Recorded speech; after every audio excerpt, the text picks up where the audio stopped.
Now, the rest of the story.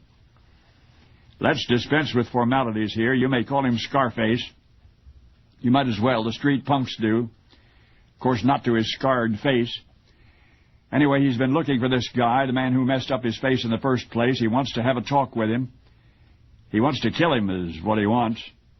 And what do you know, Scarface has finally tracked him down. He's living pretty high, this guy.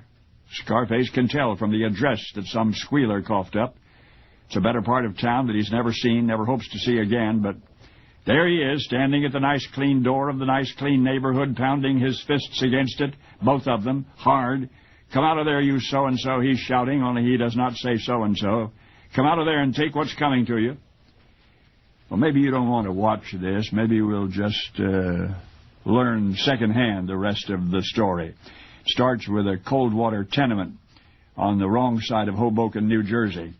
Natalie Catherine Caravente is lying there in bed screaming. I forgot to mention she's having a baby, and after this she'll never be able to have another.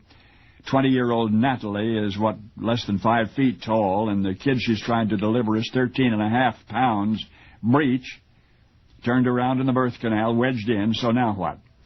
Well, the doc, who's been sweating it out for hours, decides it's time to get the kid out one way or another and then start worrying about the mother, so he jabs in his forceps and grabs hold of the baby and pulls hard. When the kid comes out, his ear is ripped up. Big gashes on the left side of his face and neck. Or something else, the baby is dead. So quickly the doc pronounces him so, turns his attention to saving Natalie's life, which he does. But while he does, the baby's grandmother, refusing to give up and relying on old world instincts, scoops up her grandson and plunges him onto the cold water tap in the kitchen. Turns out her instincts were right, because the born dead baby lived, though he survived forever scarred. And that's why Scarface, subsequently so called, eventually got the name of the doc who uglied him up with those forceps and found out where he lived and went there to beat him to death. But the doc, it so happened, was not home that day. Lucky for him, and lucky for Scarface. Because once upon a crime that never occurred, a tough street thug with a tough nickname paid a call on a better part of town, and yet because his intended victim was unavailable, it gave him time to cool down. I did mention, didn't I, that Scarface was then 11 years young?